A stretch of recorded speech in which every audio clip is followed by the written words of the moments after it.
everybody to integrate yourself. I'm your host, Allison Pelot, and you can find me at pureenergypdx.com.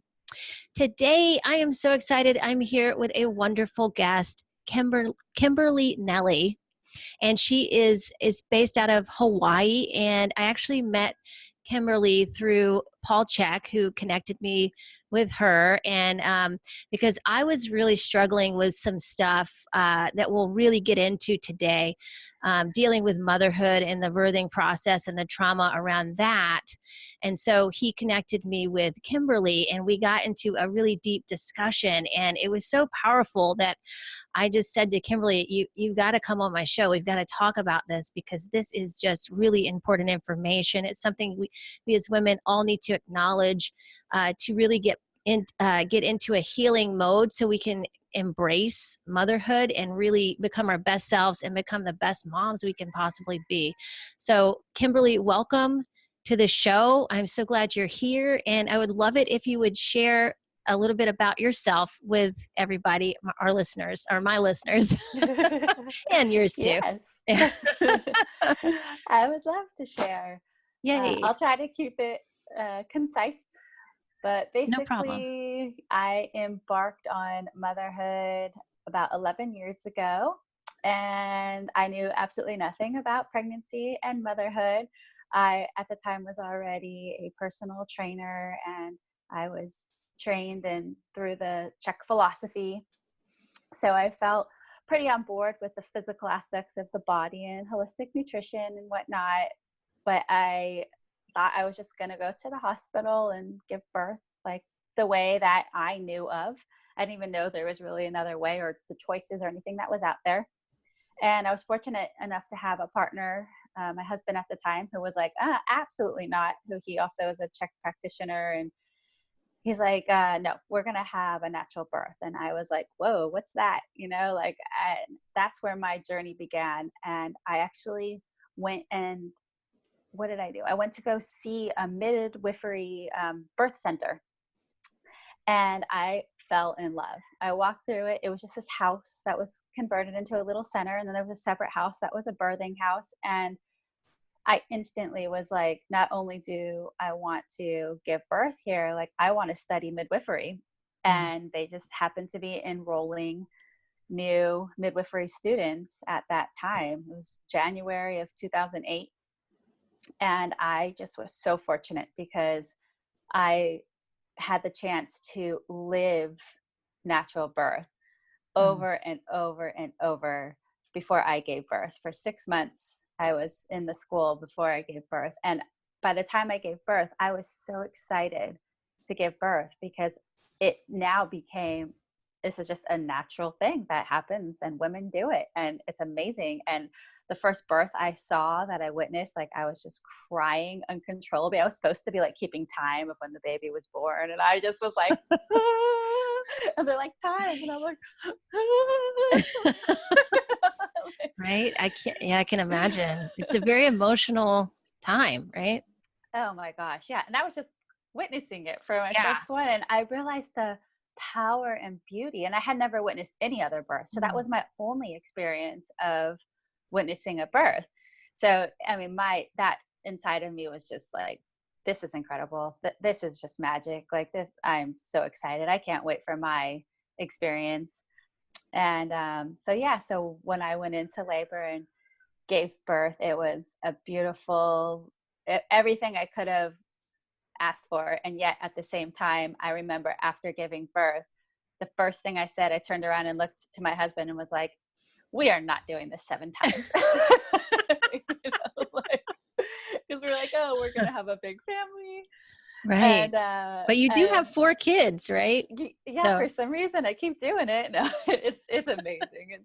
It's really such an empowering, love-filling, life-changing experience that you can't describe in words. Every woman who has had a natural birth it's really indescribable, yet you feel connected because you've shared that experience.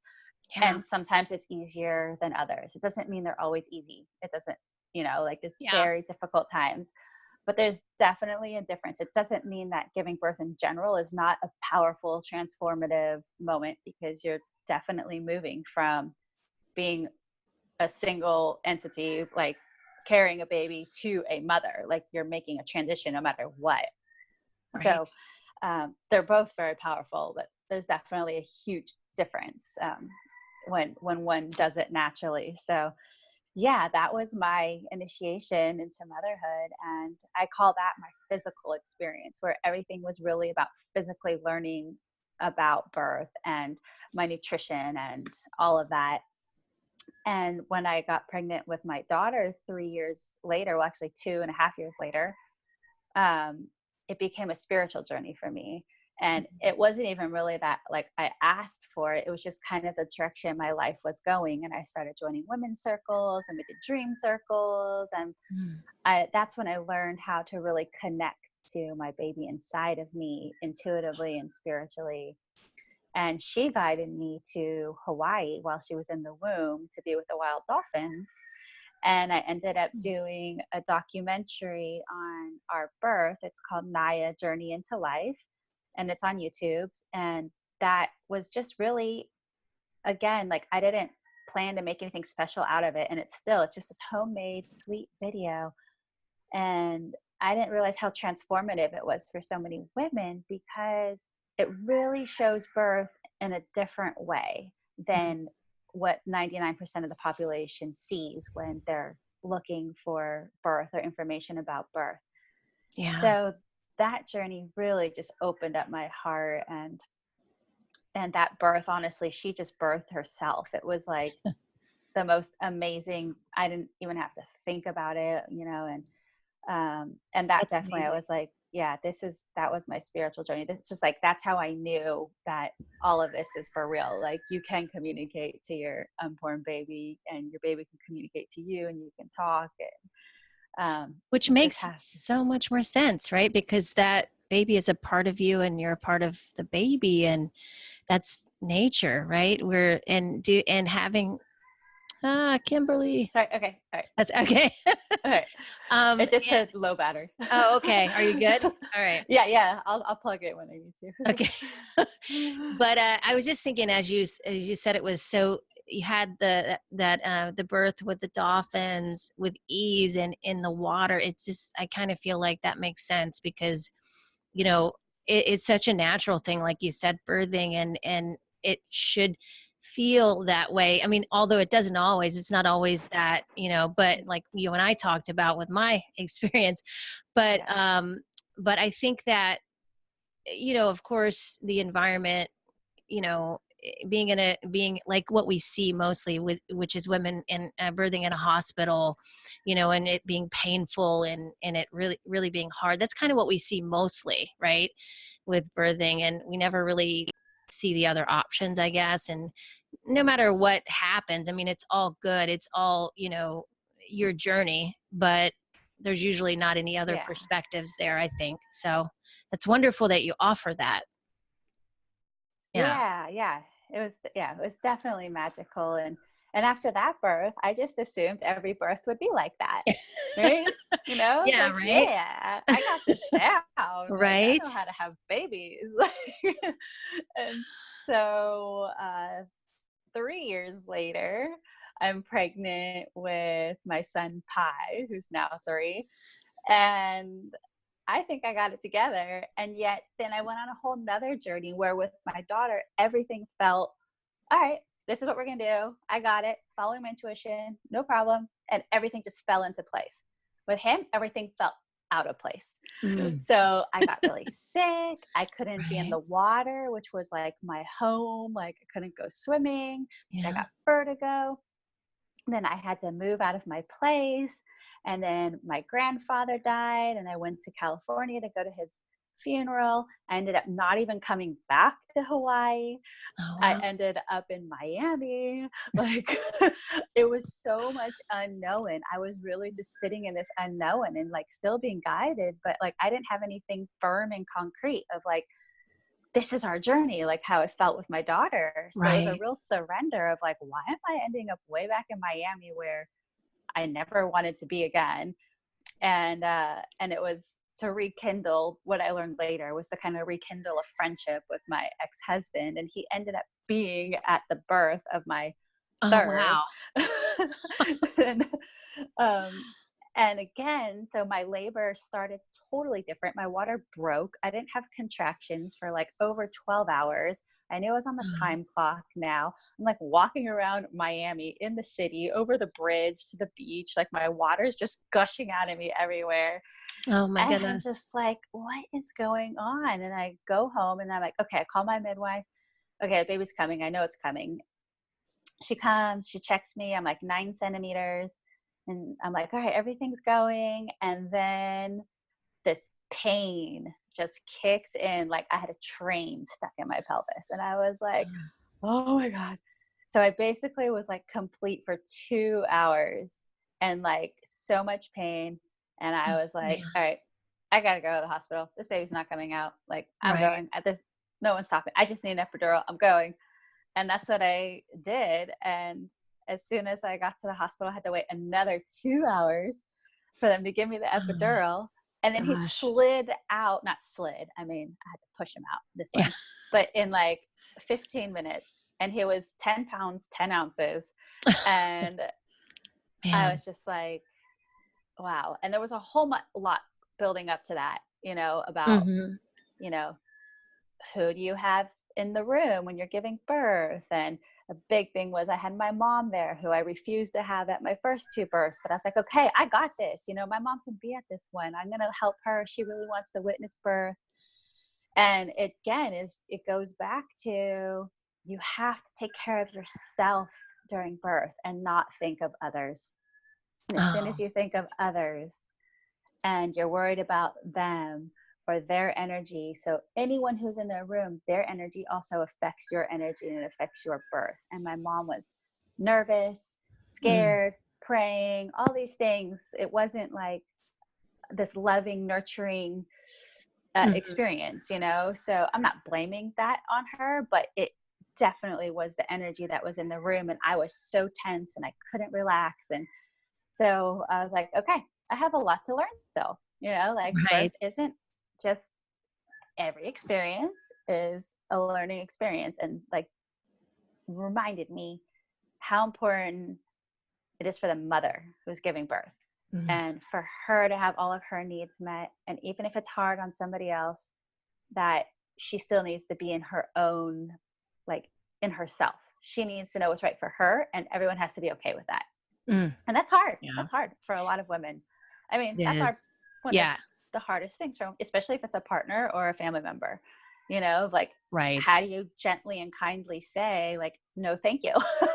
Yeah, That's getting not clear okay on those for me. boundaries. Yeah, totally. And yeah, sometimes, and you're right, that is something that I think a lot of people don't think about, except for in the moment maybe they're kicking people out, but Yeah. it is really important, and it's important to have the right energy going into that because you are bringing a new life into the world. It's a big deal, right?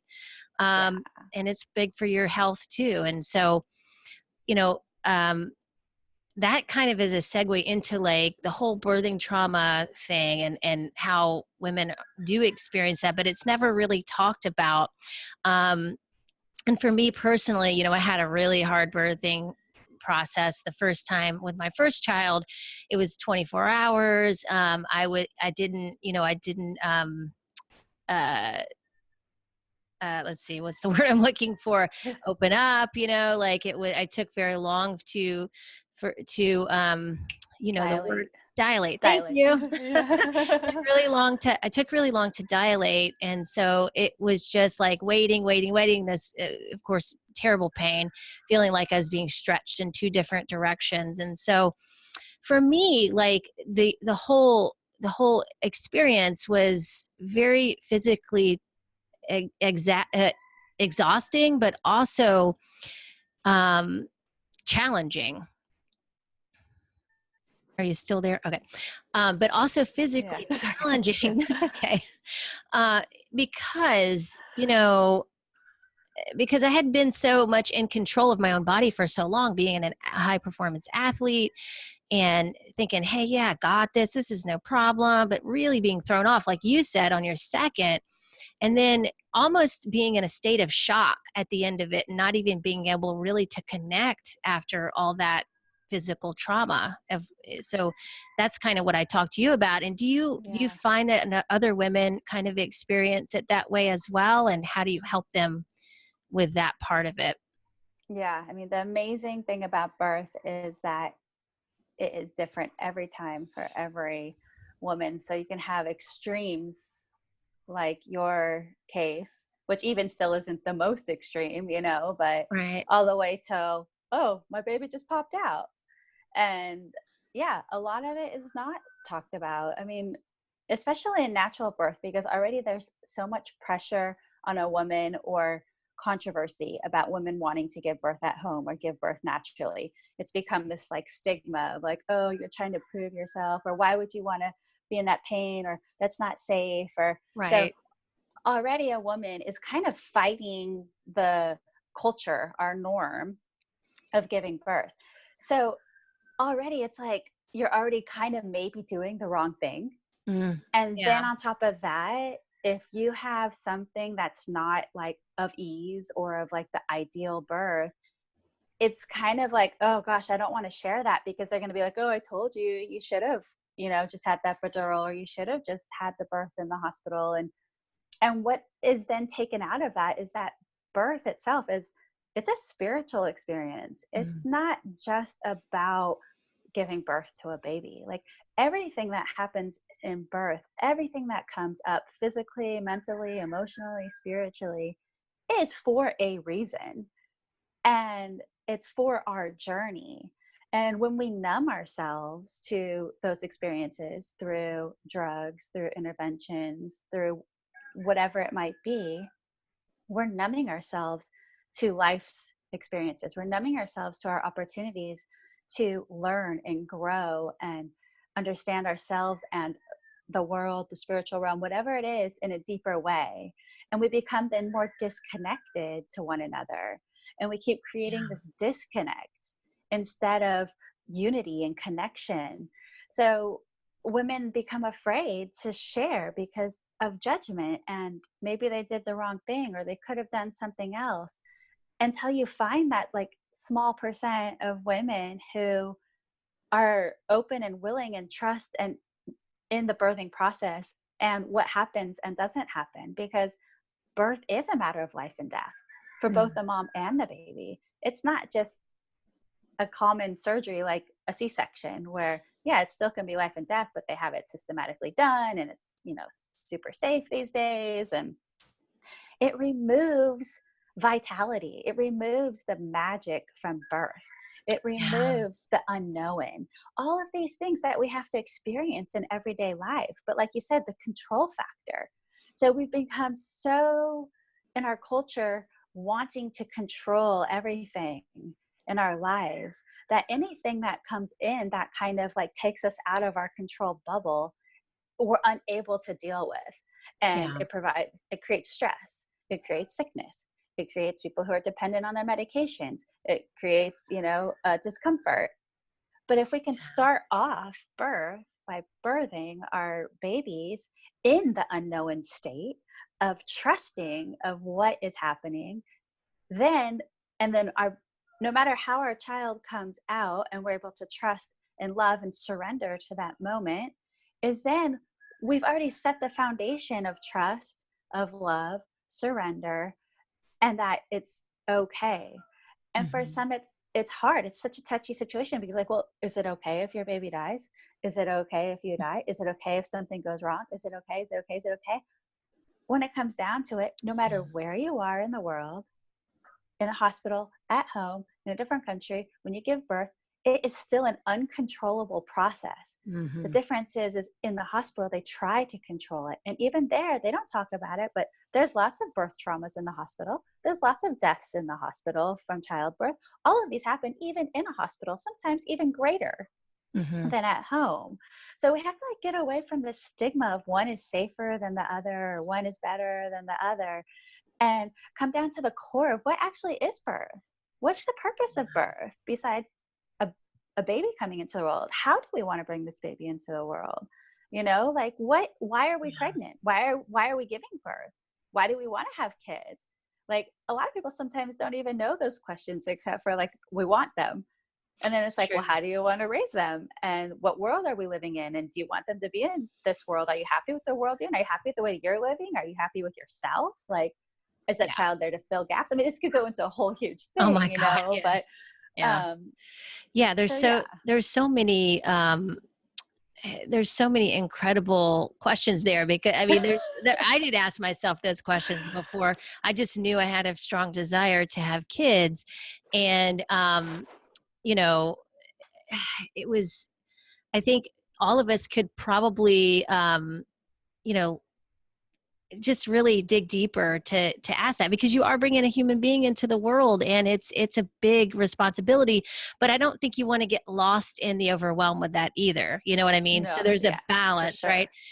And you can't even, and that, I think the whole thing that you're mentioning with the birthing process being, you know, kind of it being mysterious and a little bit unknown is all about the feminine. That's all feminine, right? That's, you know, a surrendering and trusting, is just, and just, you know, going with the flow, you know, so to speak, is all about the feminine. And then you actually, it's great because it's a great lesson in that moment, because you're going to have to take that into motherhood with your kids, because there's a lot of unknowns there as well. And a lot of things you cannot control, which you may think you can at first, but trust me, you can't. Yes, that is for sure. Yeah, no, definitely. Like my purpose through the childbirth kind of preparation courses and what I've learned, because trust me, I was not this person 10 years ago, 11 years ago when I was pregnant with my first, you know, like right. I've learned a lot, is for us to ask those questions, like you said, but not to get lost, but for us to be in touch with who we are as ourselves first, even if you're already pregnant, of like, wow, who am I? Like, what's important to me? What are my values? What kind of life do I want to live? You know, like, because obviously we can't control how our child is going to be. Now that I have 4, I realize that they're all each unique individual, you know, no matter how I parent, they're all going to be themselves, you know, but how can I provide the best thing for myself and for my children? And the best thing for my children is for me being my best self. But if I'm not even in touch with who my best self is and what that looks like, how am I going to be able to provide a strong foundation for my children? Right. So yeah, instead of being kind of lost, it's more about learning to trust ourselves and trust our inner guidance as individuals, and our gut and our feminine, the womb and all of that you were talking about. Now I'm at 10. Okay. So I'm just going to hold and plug in the charger. No problem. Oh yeah, now I don't have my headphones on. That's Sorry, okay. everybody. It's charging, I think, is number 1, so don't worry about it. Yeah. But yeah, so it's gosh, I mean, in general, the world has shifted too far into this masculine energy of control and fixing and you know, systematic. And it's like the world, our earth, is begging, spiritually or whatever, is begging for this shift back into the feminine.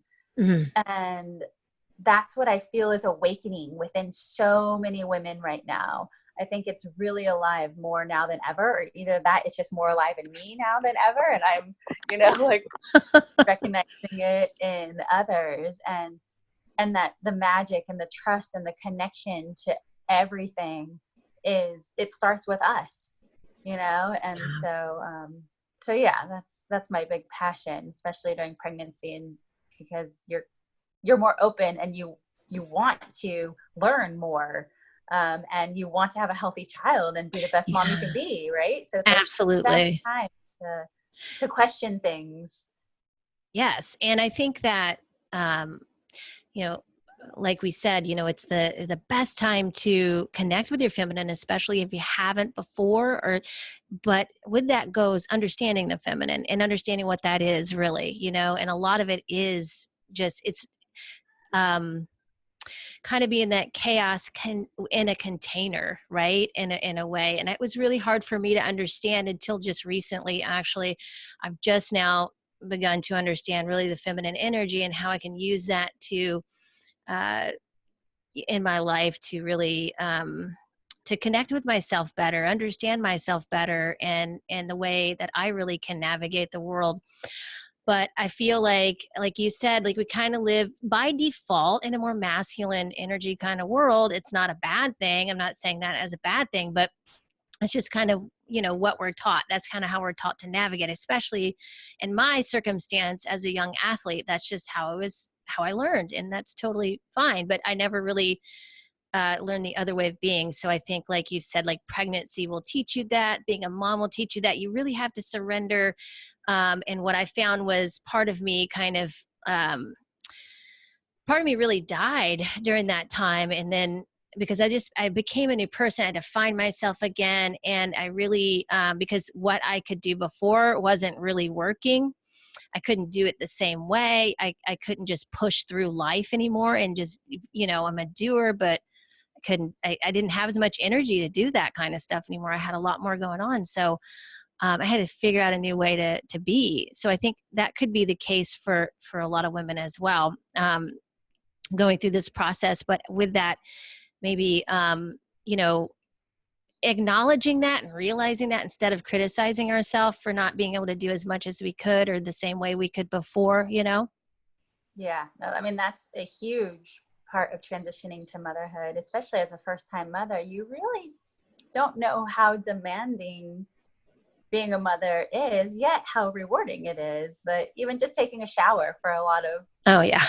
women, your first shower, you're like, I can't even get in the shower, like how do people do this? And Right. I mean, it can be very overwhelming. And the support that we have is a little bit different than we had years ago. And it doesn't make it better or worse. And also there's a lot of working moms now too, just to be able to support, to be able to live, you need two incomes. And honestly, I still give so much credit to moms who go to work every single day from 9 to 5 and then have to come home and still cook dinner and take care of the baby, especially young babies that are up nursing at night or even bottle feeding at night or whatever it is, and then go back and do it the next day. Like, how do they have the energy to do that? And Right. we wonder why life sometimes feels so difficult.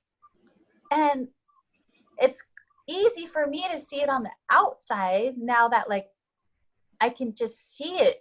This is not healthy for us as a species, to be going, doing. And that's kind of where we've fallen culturally into. If we're not doing, nothing's happening. Instead of, wait, when we're not doing, everything is happening. Like, and we're able to see it and we're able to feel it and we're able to get clarity. So sometimes it's that, 2 steps forward, 1 step back, but that 1 step back really like opens up our mind. If we're willing to let that 1 step back be like, this is necessary. Like, we need this 1 step back because we are going in a snowball forward without seeing the end of the tunnel, instead of being present in the moment. So instead of constantly looking for the future, how do we be in the now? And when we're running every day in the busy life, the rat race is, how are we in the now? I mean, we're in the now in the sense we're constantly doing, but are we feeling? Are we reflecting? Are we questioning if this is the right thing? Are we happy? So it's, how do we take that step back without feeling like we're going to fail or we can't pay our bills or someone's going to judge us? Or, how do we feel safe enough to take that step back and be like, okay, is this okay for me? Am I really happy doing this? Is there something else I can be doing? And just being back again in tune. Because even when you're running like crazy, you're not able to really check in with yourself.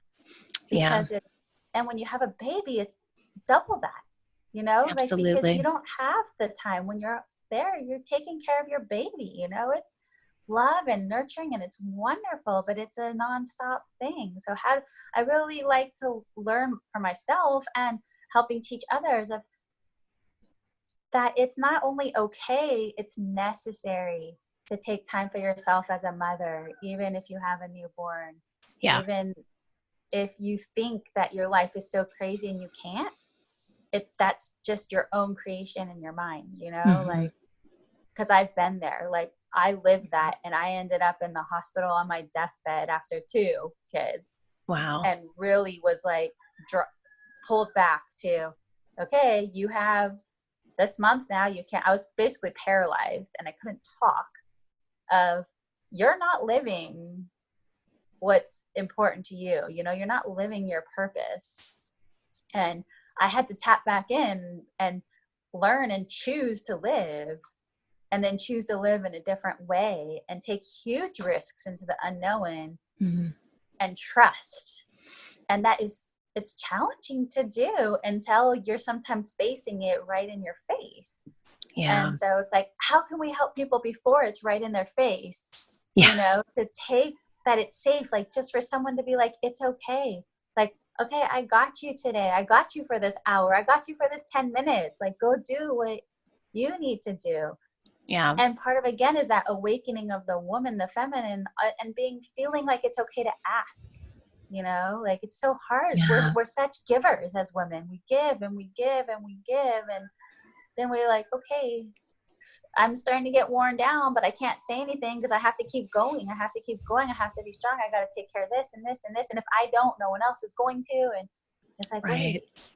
how do we ask and feel comfortable, and who are the right people to ask, and that will be supported in our own personal endeavors.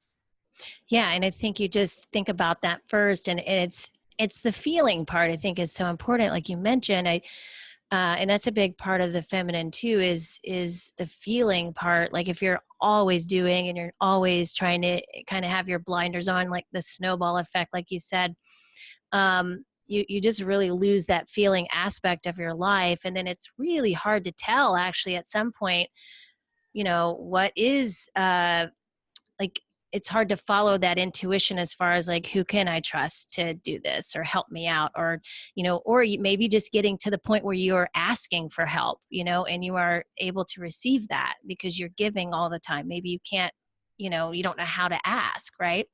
So I think those are some great things to think about because yes, I mean, like, um, you know, you are giving a lot as a mother, and it's so important for the mom to take care of herself first before she's able to really give the energy out. Because if you keep you know, your body is going to eventually stop you and say, hey, you know, this is not, you know, if you can't sense it and you keep going past your limits, then your body will stop you eventually, and that is usually what happens. So it sounds like that's what part of what you had experienced, and it really gave you a different like a big signal, like, hey, we need to do something different. And it sounds like it worked out for you, because now you're swimming with the dolphins and, and also having people.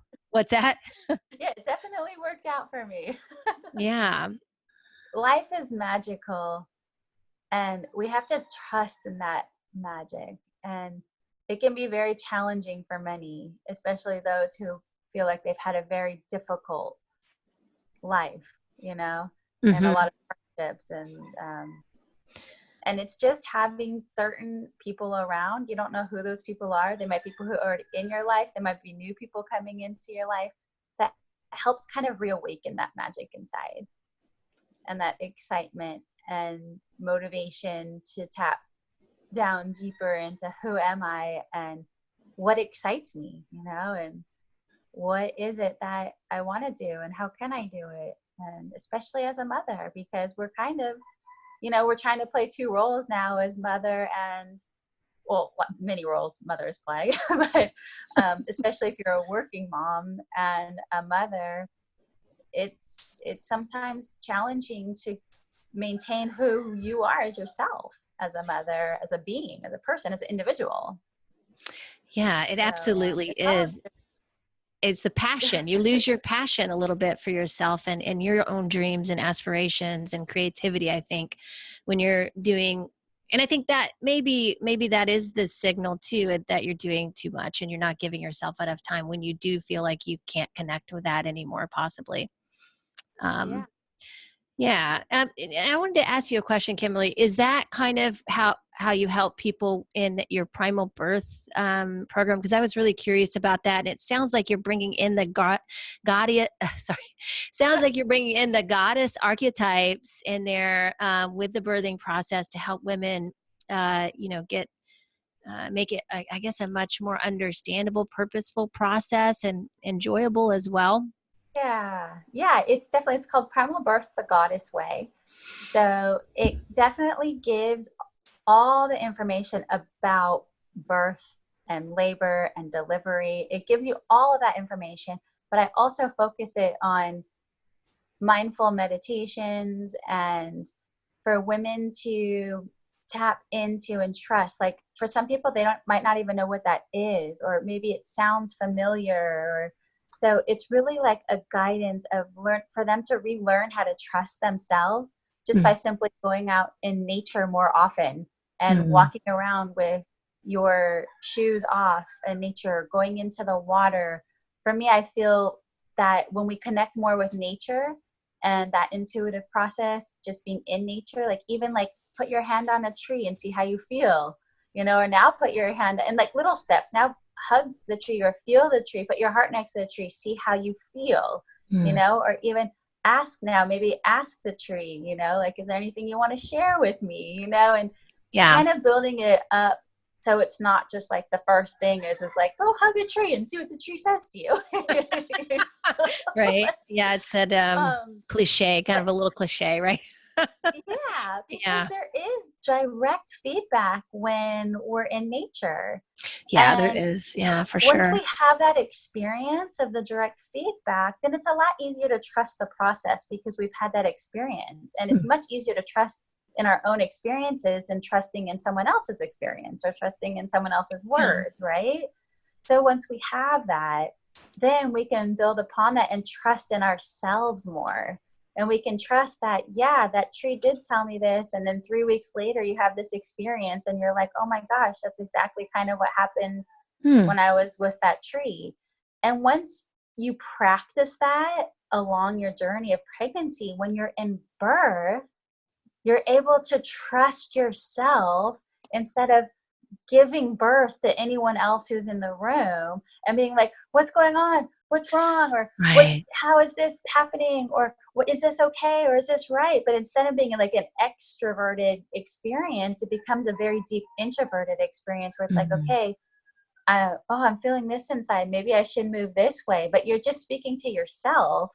Or Yeah. sometimes your head checks out because you're so intuitive now inside yourself that your brain isn't going to start questioning everything, and you'll just start moving in a way that you've never even moved before, maybe, or you've never even thought about. It's not something that someone told you to do. It's not something that you watched on TV before, but it's your baby's moving down maybe, and you're just moving in a way that maybe you're making sounds that you've never even heard from your own voice before. And you Right. feel safe doing it. You feel safe that it's okay to do this and to let go. I mean, let go. How hard is it to let go? I mean, Right. we are holding on so tight in this Mm-hmm. world, like to ourselves. Just to let go is empowering in itself, and to be able to do it during this process. So I really Yeah. put all these little exercises in for women to trust in themselves and for them to have the experiences that this is for real. This is at least real for me. It might not be real for someone else, but I feel it. And they also then connect with their baby, and have that Yeah. communication with their baby. And then we can navigate life Mm. after the baby's born in that state of trust Yeah. and intuition in ourselves. Again, you can get so much information on mothering and parenting Right. and how it should be and da da da da da da da. But if we can go inside ourselves and be like, okay, what's right for me in this moment? Okay, what's right for my child in this moment? but it takes time. It's not something, of course we have all these programs. It Mm-hmm.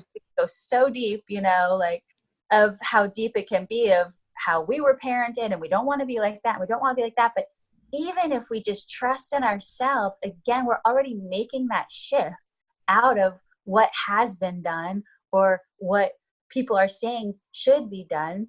Mm-hmm. And we're then able to parent from our center and our heart center. Absolutely.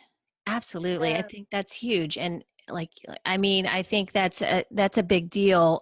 Way more than, well, for me anyway, because I know that, I think that's one of the most important things to learn as a mother is to listen to yourself and for, we can take other people's opinions, like you said, but when you're learning to listen to your own inner voice, then that can't go wrong. That's always the voice that is your inner guidance, your inner authority.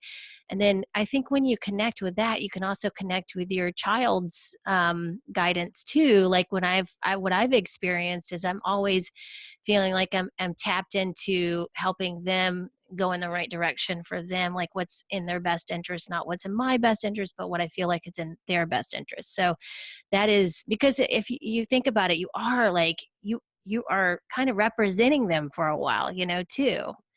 So you have to be tapped into that as well. And it's certainly not perfect for sure, but I think no. like if you can begin to not doubt yourself, like you say, really get into trusting yourself. There's going to be so many choices and decisions that many people have many different opinions on, maybe because they don't have experience with either themselves or because they've had a different experience maybe than you have. And you have to also consider that. So, and my God, there's so many things changing now with the vaccine thing. Yeah. That's changing everywhere, but and everybody's opinions on that have changed drastically. And so again, you've got to determine what is right for you, your family, your children. That's got to be solid. You got to feel really comfortable and trust that. Yeah, for sure. And trusting it, like you said, from within. And a lot of times, especially in these days, it's against maybe the normal culture at times, Yeah.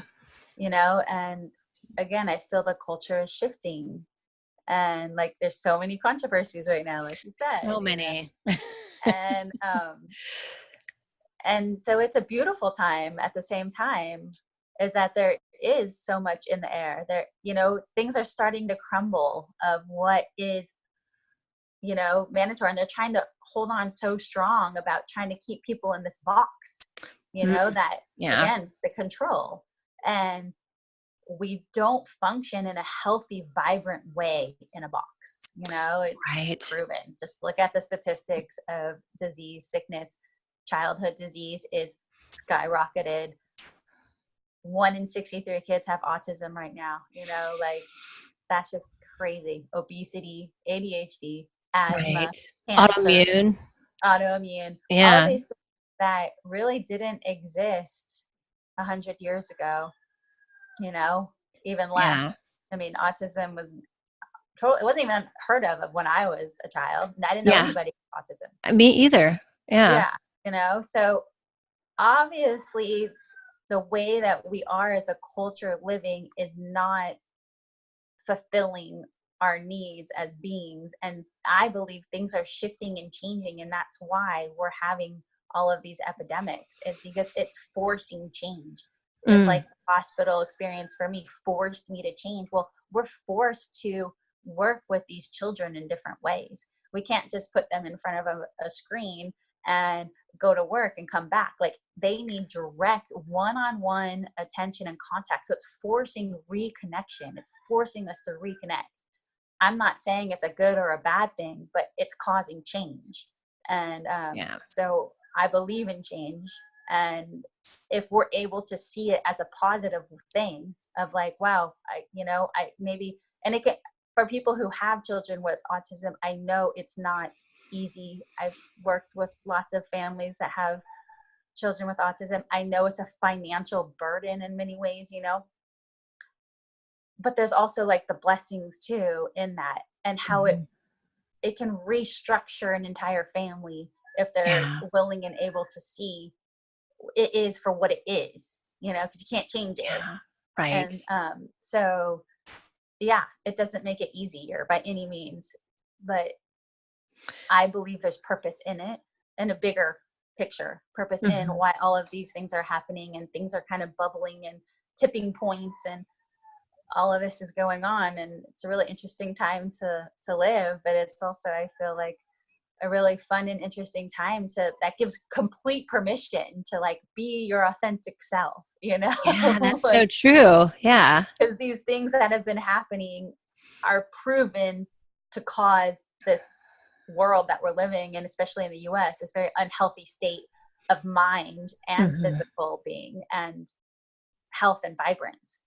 So it's time to question, is that okay? Just because I was raised that way and I think everything was fine, is that okay? Is that showing up okay in my life right now? Or is it okay to change? Yeah. And yeah, right now I just say go for it. Absolutely. And I think everybody, and that's it, that's the point, right? Like everybody has to decide for themselves what's right for them, what's right for their kids, their family, that's why I think it's important going back to like really learning how to trust yourself, really learning how to listen to yourself, taking the time to reflect, taking the time to slow down. Those are things that are really going to help you become a better become better at choosing the right thing for you, and also setting those boundaries with other people and that kind of thing. Yeah.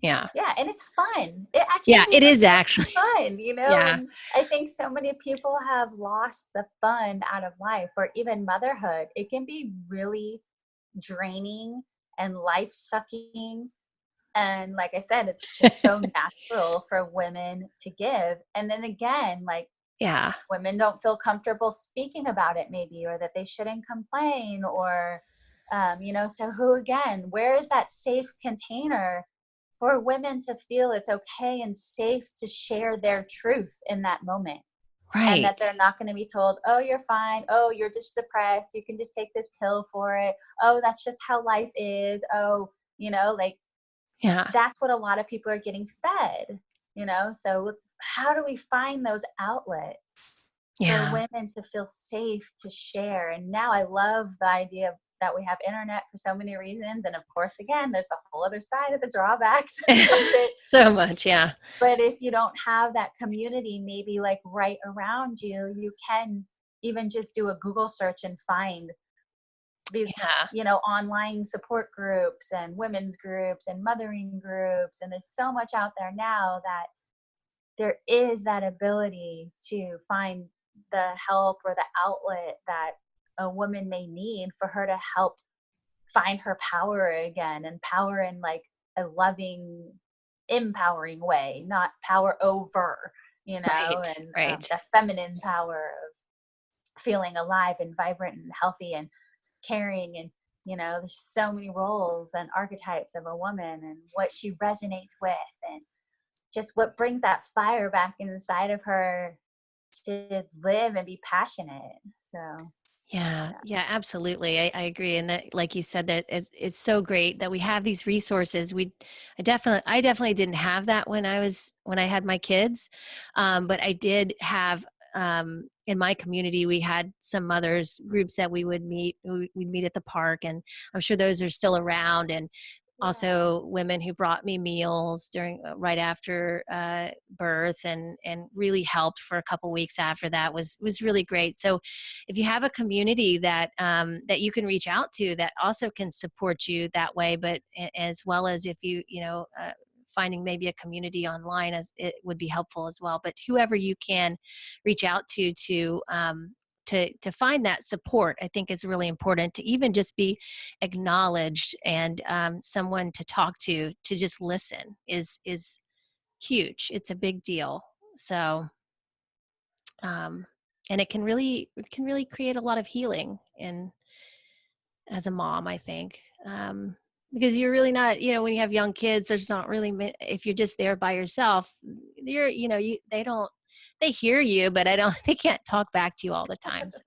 Well, yeah. you I mean, know like you said, it's so important sometimes just to be heard and acknowledged yeah, for what you're going through. Because as yeah, amazing it is at times, it's not at times. That's And so it can true. be very, very challenging at times. And each child can challenge you in different ways and stretch you in different ways. And it's okay, like it's Yeah. okay. It's okay to talk about that. And it's okay to say how hard it is in that moment, because I feel like once Yeah. we're able to do that, we can kind of release it in a way. We don't hold on to it, and we Yeah. can move through it. And it doesn't fix it, right? But at least we're not stuck in it. And like, Absolutely. again, the feminine, the flow, how do we Right. flow with it without it holding us back from everything else that is amazing in our lives? It's part of our life. It doesn't have to control our life. Yeah. That's beautiful. Well, thanks, Kimberly. Yeah. I would love for you to share with everybody what your offerings are. I know that you and I talked about your retreat and the types of retreats you can provide for people where you are in Hawaii, as well as your class. Is the primal program, birthing program, is that online or is it in Yeah. person? Okay. So there's the Primal Birth the Goddess Way is in offering online on my website. It's www.pregnancychildbirthourfuture.com. The long one. um, and I also host private retreats for pregnant women who want to go through that childbirth course, maybe in person, Cool. and also having all of the extra perks of a retreat, obviously in Hawaii and being with the wild dolphins. Yeah, And that sounds I amazing. also host, private retreats Woo. for women in general. And we're starting, actually, I'm excited. We're going to do our first group women's retreat for divine entrepreneurs. So Wow. Okay. any Yeah. woman who is entrepreneurial or wants to be entrepreneurial, how do we work from the place of the feminine? So we haven't set dates for that yet, but I'll keep you up to date on that. Great. And yeah, that's mostly what I'm doing right now. Well, that sounds like a lot. Plus, you have 4 kiddos at home, right? Yes, we're busy. Yeah. Yeah. Well, that is so wonderful. I am so glad that you came on today, Kimberly, and I'm so glad that we connected. And I hope we can stay connected and maybe, somehow I really want to come visit you in Hawaii. I'll just be honest. So one day I'll be over there and we can swim with the dolphins and together. Awesome. Even on just vacation. Just Or take vacation. Yeah. And yeah, I'll just, I know I'll be back in Hawaii next year. Maybe I can come visit you too and we can hang out or something. That'd be awesome. Yes. Okay, Yes. cool. I always say it's awesome. What I love about Hawaii is that it is a lot easier to live in according to nature because you're surrounded by it all the time. Yeah, right. And so then it's easier to tap into your intuition. And then the island, I call it island time, is a lot Mm. slower. So anyone who's coming to Hawaii, I feel you get so much out of just being here and seeing that it is possible to slow down. And it's slowing down in such a good way. It's so replenishing, and Yeah. so we need more of that for sure. Yeah. Well, thanks again, Kimberly, and take care. And again, if you guys want to find Kimberly, I'm going to put all the links on the show notes here. So you can head over to pureenergypdx.com and check out all those links. All right. Thanks. Thank you so much. Bye.